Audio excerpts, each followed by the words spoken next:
Jangan balas dendam. Biarkan orang itu tetap bersama kesalahan mereka. Marcus Aurelius. Saya tidak tahu apa yang dia ambil dari Anda. Tapi saya tahu satu hal. Dia tidak bisa mengambil ketenangan Anda, kecuali Anda yang memberikannya. Saya tahu bagaimana rasanya ketika seseorang pergi, tidak hanya membawa dirinya, tapi juga sebagian dari keutuhan diri Anda. Dan lebih menyakitkan lagi, ketika yang pergi itu merasa menang. Merasa bebas. Merasa lebih baik tanpa Anda. Tapi mari saya ajak Anda ke tempat lain. Bukan tempat pelarian, melainkan tempat perenungan. Karena yang Anda butuhkan sekarang bukan aksi, tapi kendali. Halo semuanya, kembali lagi bersama saya di Stoik Muda. Sebelum kita mulai, izinkan saya mengajak Anda melakukan satu langkah sederhana. Klik subscribe dan aktifkan lonceng notifikasi. Terima kasih untuk support Anda. Bab 1. Dendam adalah makanan ego, bukan obat jiwa. Dendam itu menggoda, seolah memberi ilusi kendali kembali. Tapi saya dan Anda tahu, dendam hanya memperpanjang kontrak emosional dengan orang yang sudah tidak layak menerima perhatian kita. Itu bukan kekuatan. Itu kecanduan atas luka yang tidak ingin sembuh. Jika seseorang menyakitimu, itu karena kamu mengizinkannya menembus batinmu. Anda tidak perlu menampar balik. Karena kehilangan Anda sendiri, pada akhirnya, akan menjadi tamparan yang paling lambat. Tapi, paling telak. Dan tamparan itu bukan untuk dia, tapi untuk egonya sendiri. Bab 2. Ilusi kendali dan realitas yang membalas. Orang yang meninggalkan seringkali merasa mereka pegang kendali. Tapi apa yang mereka tinggalkan bukan cuma seseorang. Mereka meninggalkan ketenangan yang hanya bisa dibangun bersama seseorang yang tahu bagaimana menjaga emosi, bukan memanipulasinya. Kita sering membalas kehilangan dengan pembuktian. Tapi stoikisme tidak mengajarkan pembuktian. Ia mengajarkan jarak, detachment, jarak dari ego, jarak dari emosi yang tidak berguna, jarak dari cerita yang kita karang sendiri untuk meredam rasa sakit. Seseorang yang tidak bisa menguasai dirinya akan terus jadi budak dari orang yang telah lama pergi. Biarkan dia berjalan dengan keyakinan palsu bahwa dia baik-baik saja. Karena waktu akan memperjelas semua hal yang coba disembunyikannya dengan tawa, kesibukan, dan orang baru.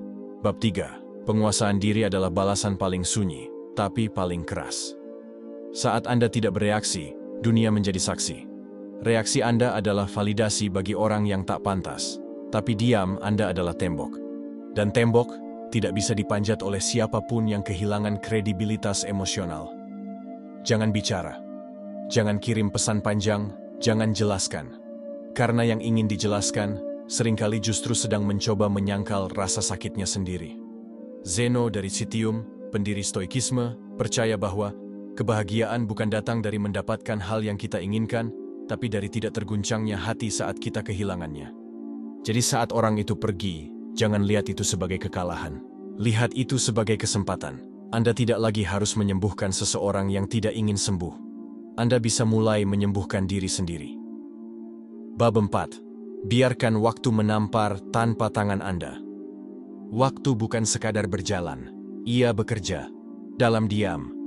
Dalam momen-momen sunyi saat ego seseorang kehabisan bahan bakar dan kenangan mulai berbicara lebih keras dari suara dunia luar. Bukan Anda yang harus menunjukkan bahwa Anda berharga. Waktu akan melakukannya. Saya tahu tidak ada yang bisa benar-benar menjelaskan perasaan ketika seseorang memilih pergi. Tapi saya juga tahu, tidak ada yang bisa menyangkal keheningan batin seseorang ketika malam mulai menjadi lebih panjang, dan suara Anda yang dulu ada, kini tidak terdengar lagi. Biarkan waktu yang menjawab, siapa yang kehilangan siapa yang berjuang dan siapa yang lari, siapa yang membangun dan siapa yang menghancurkan. Bab 5. Fokus kembali pada wilayah kekuasaan diri sendiri.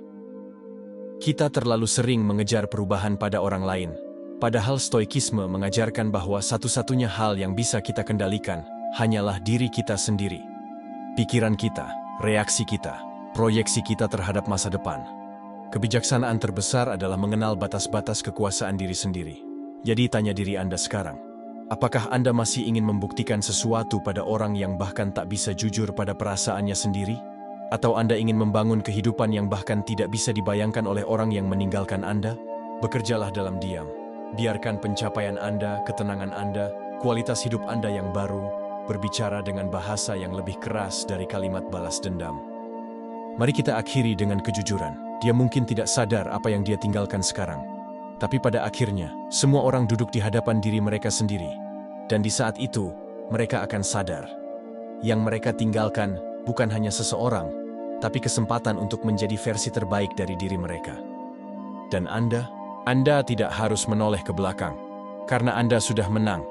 Saat Anda memutus siklus luka dan memilih menguasai diri daripada membalas, balas dendam terbaik adalah menjadi tidak terganggu oleh apapun. Jika refleksi ini berbicara pada batin Anda, tekan tombol subscribe dan aktifkan notifikasi. Karena di channel ini, kita tidak sedang mengobati luka, kita sedang membangun ketenangan. Bersama. Bagikan pada mereka yang sedang menyusun kembali dirinya. Karena beberapa orang tidak butuh balasan, mereka hanya butuh waktu untuk menyadari apa yang telah mereka buang. Terima kasih telah menyempatkan waktu untuk menjadi lebih bijaksana hari ini. Sampai jumpa di video selanjutnya.